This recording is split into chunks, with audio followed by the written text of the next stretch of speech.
You're listening to AI Prism from Seoul Economic Daily. It's Tuesday, July 28th. Let's look at what this means for retail investors in Korea. If you hold a U.S. index ETF, this month split investors into clear winners and losers. Currency-hedged S&P 500 funds gained ground, while unhedged versions fell over 4%. SK Hynix shares are falling faster than Samsung Electronics in this chip correction. A conservative pension fund strategy just quietly beat the KOSPI by more than double.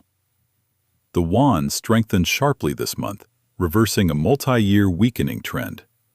That currency shift changed the math for anyone holding foreign asset ETFs. At the same time, semiconductor stocks entered a sharp correction, hitting hedged and unhedged portfolios differently. Here's what the numbers show. Tiger's currency-hedged S&P 500 fund rose 0.29% this month, while its unhedged version dropped 4.17%, a swing of more than 4 percentage points.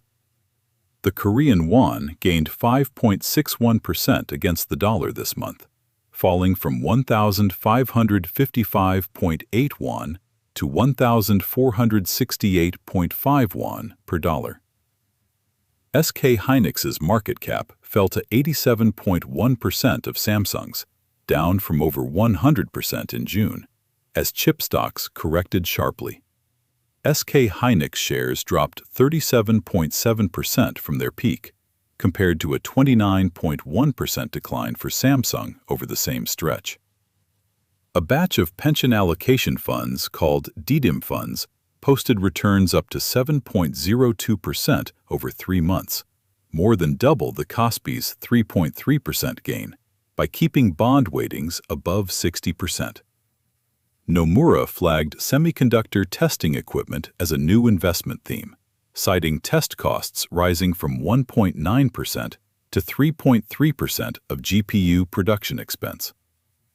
So what does this mean for retail investors in Korea? Earlier, we said currency-hedged funds were pulling ahead of unhedged ones. Here's what that actually means for you. If you're holding unhedged U.S. ETFs, currency swings are now working against your returns, not for them.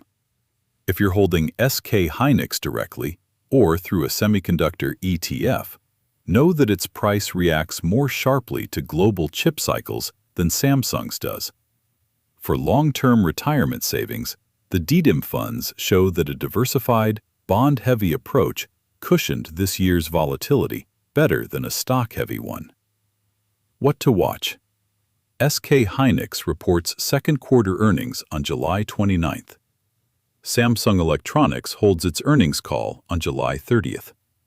The U.S. Federal Reserve's rate decision lands this week, which could move the dollar and reverse some of this month's won strength.